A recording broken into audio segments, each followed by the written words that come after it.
to the UNESCO withdrawal. I know you sent out a statement and it's quite clear, but I just wanted to ask you to understand better. Is the reason basically is what you call that it has always had some sort of bias against Israel or the membership of the Palestinians, or are there other reasons? Are there other reasons? Because you cite, the organization and so on. Mm-hmm. Okay, so stepping back about 20 years or so. Saeed, you and I were teenagers then, right? Yeah. As many of you know, Congress passed a law. And as a part of that law, any UN entity that accepts Palestinians as a member state, the U.S. government cannot provide funding for it. The U.S. government has looked at that. This has been a long time that the U.S. government, that predates this Trump administration, has been taking a look at it. It's been a long and deliberative process. That decision was finally made.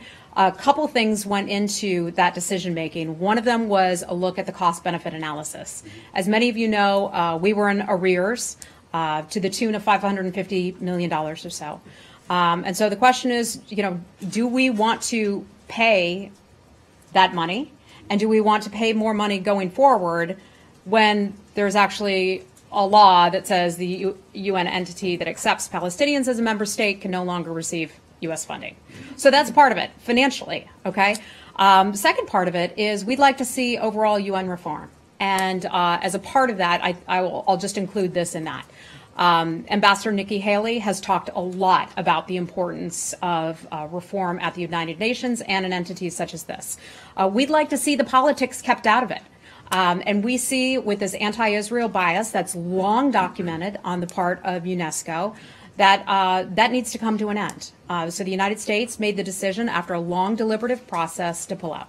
We have seen some political statements of certain sorts made on the part of UNESCO. If UNESCO wants to get back and wants to reform itself and get back to a place where they're truly promoting culture and education and all of that, perhaps we could take another look at this. But we haven't seen that taking place. Israel, my understanding, has also made the decision, but I'll refer you to the Israeli government on that, to do the very same thing. And let me just remind you, Bashar al-Assad from Syria was one of the people who was on the Human Rights Committee at UNESCO. I mean, does that seem to make a whole lot of sense to you?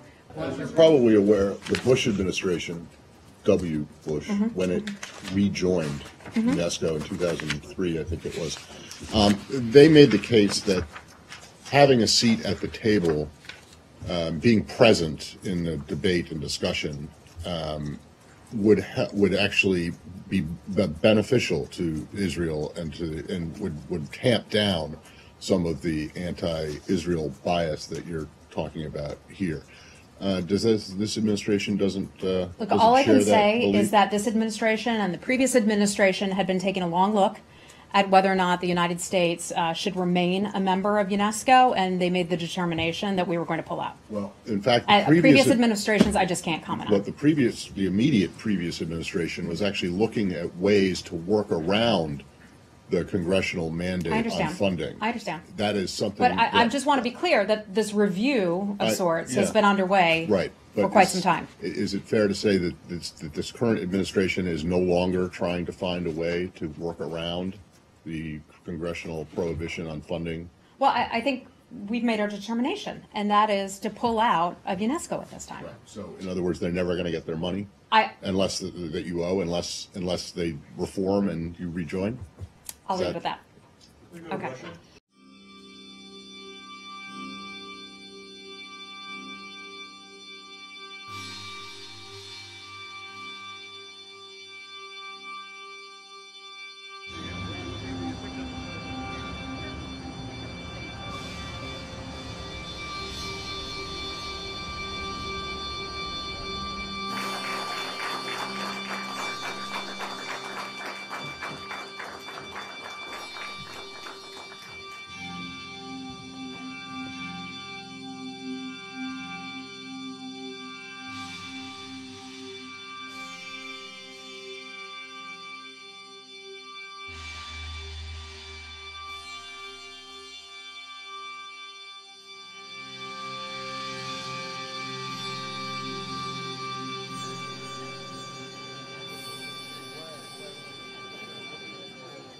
UNESCO is about promoting our ideals and values through culture, education, and science.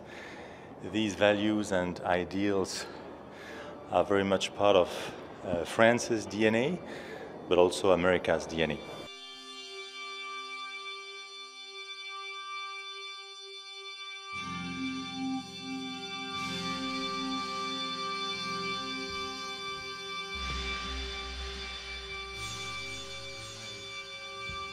During these first days of 1984, the admission of a new member state is a mark of respect and confidence.